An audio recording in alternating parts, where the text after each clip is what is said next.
Hello friends, welcome to my channel. আহক আজি আমি ঘৰত খুব কম সময়তে মিঠা দৈ প্ৰস্তুত কৰোঁ। এয়া মিঠা দৈৰ বাবে প্ৰয়োজনীয় সামগ্ৰী। মিঠা দৈ বনাবৰ বাবে এয়া আধা লিটাৰ গাখীৰ, এয়া 4 চামুচ দৈ আৰু ইয়াৰ 4 বা 5 টেবুল চামুচ চেনি। আহক এতিয়া আমি আৰম্ভ কৰোঁ। গাখীৰখিনি চাব যাতে ফেটি গাখীৰ। এয়া গাখীৰ উতলিব দিছোঁ। প্ৰায় 10 পৰা 15 মিনিট সময় গাখীৰ এনেকৈ উতলিবলৈ দিম। অকণমান গাখীৰখিনি যাতে ডাঠ হয় তেতিয়ালৈকে অলপ উতলিবলৈ দিম।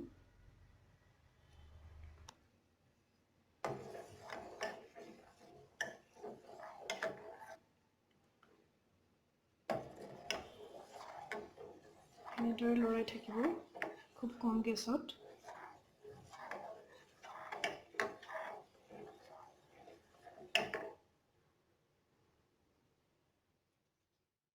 এতিয়া গাখীৰখিনি উতলি অলপ ডাঠ হৈছে। কম গেছত মই 10 পৰা 15 মিনিট সময় লৰাই আছোঁ।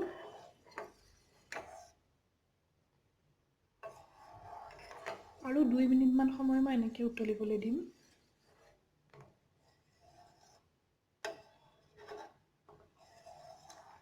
আচলতে গাখীৰটো আমি পায়স বনালে যেনেকৈ গাখীৰটো অলপ সময় উতলিবলৈ দিওঁ, তাৰপাছত চাউল দিওঁ। সেই চাউল দিয়াৰ আগৰ সময়টোলৈকে যিমানখিনি আমি গাখীৰটো উতলাওঁ, তেনেকৈ গাখীৰটো অলপ উতলাই ল'ব লাগিব।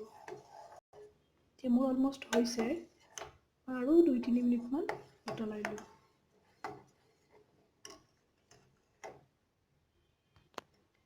এয়া মোৰ গাখীৰখিনি প্ৰায় হৈ গৈছে মিঠা দৈ বনাবৰ বাবে।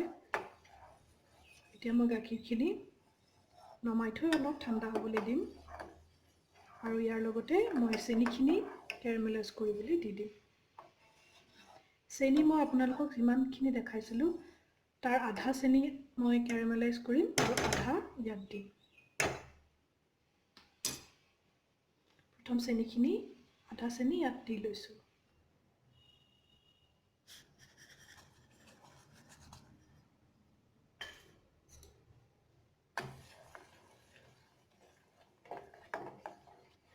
চেনি দিয়াৰ পাছত আৰু অকণমান মই সময় লৰাই দিছোঁ।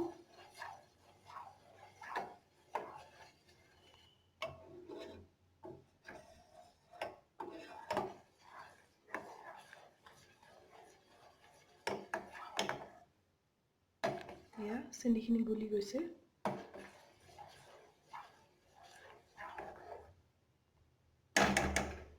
ইয়াৰ পাছত মই গেছটো অফ কৰি গাখীৰখিনি অলপ ঠাণ্ডা হ'বলৈ দিম। এতিয়া মই সেই চেনিৰ যি আধাখিনি আছিলে, সেই আধাখিনি কেৰামেলাইজ কৰিবলৈ এখন ননষ্টিক পেনত দি দিছোঁ। কেৰামেলাইজ কৰোঁতে খুব সাৱধান হ'ব লাগিব, যাতে চেনিখিনি খুব কম জুইত আমি লাহে লাহে লৰাই থাকিব পাৰোঁ। প্ৰয়োজন হ'লে অকণমান আধা চামুচমান পানীও দিব পাৰি। মই আধা চামুচ পানী দিছোঁ।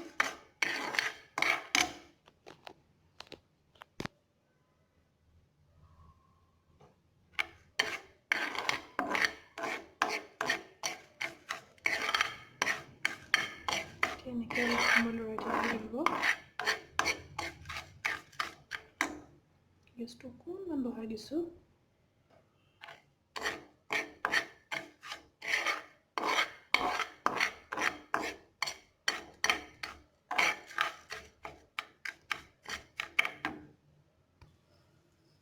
এয়া চাওক, চেনিখিনি লাহে লাহে গলিবলৈ আৰম্ভ কৰিছে।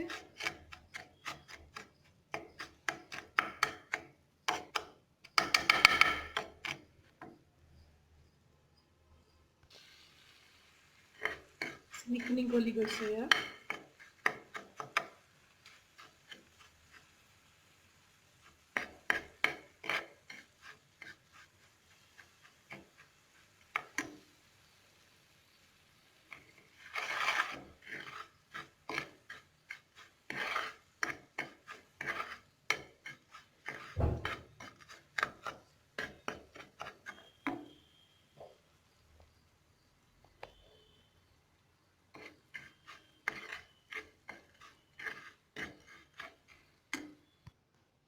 এয়া চেনিখিনি কেৰামেলাইজ হ'বলৈ আৰম্ভ কৰিছে মই গেছটো আৰু অলপ কমাই দিলোঁ খালি খুব লৰাই থাকিব লাগিব এই সময়টোত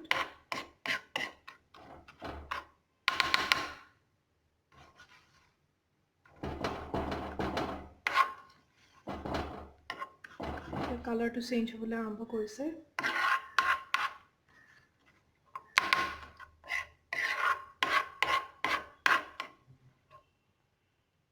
চাওক কি ধুনীয়া কালাৰ আহিছে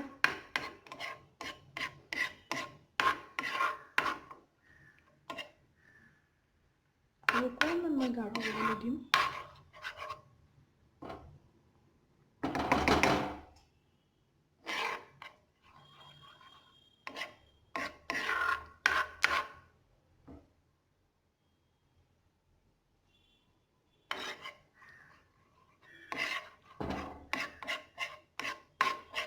ইতিমধ্যে মোৰ হৈ গৈছে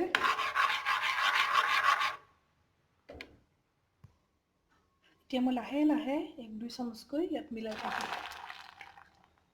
মিলাই তাৰপিছত এনেকৈ লৰাবলৈ ট্ৰাই কৰিম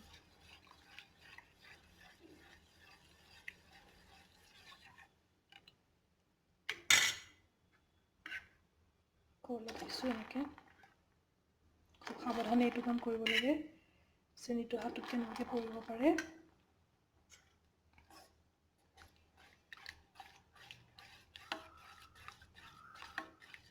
গাখীৰৰ ইতিমধ্যে কালাৰটো সলনি হৈছে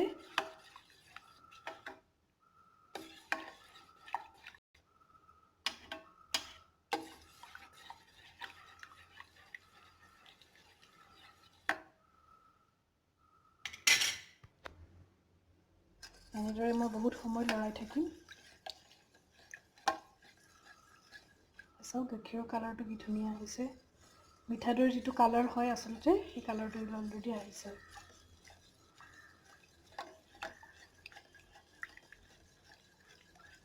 এতিয়া মই গাখীৰখিনি সম্পূৰ্ণভাৱে ঠাণ্ডা হ'বলৈ দিম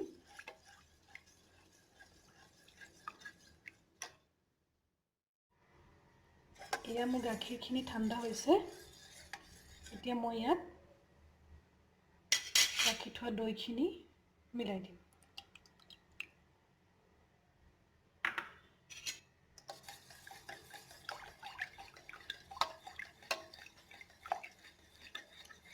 এনেদৰে অলপ সময় মিলাই থাকিম আচলতে মাটিৰ বাচনত ৰাখিব পাৰিলে ভাল কিন্তু মোৰ হাতত এতিয়া বৰ্তমান মাটিৰ বাচন নাই সেইকাৰণে মই এনেকুৱা দুটা বাউল আছে সৰি বাউল নহয় আচাৰ ৰখা এনেকুৱা মই ইয়াতে দৈখিনি ৰাখি দিছোঁ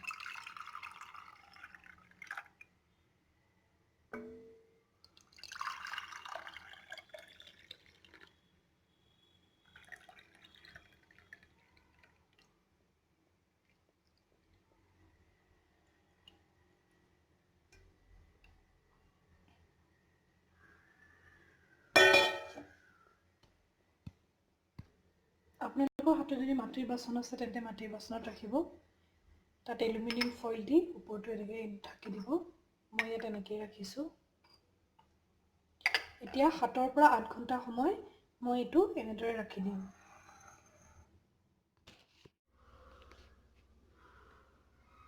এয়া দৈ ইতিমধ্যে হৈ গৈছে এয়া চাওক কি সুন্দৰ হৈছে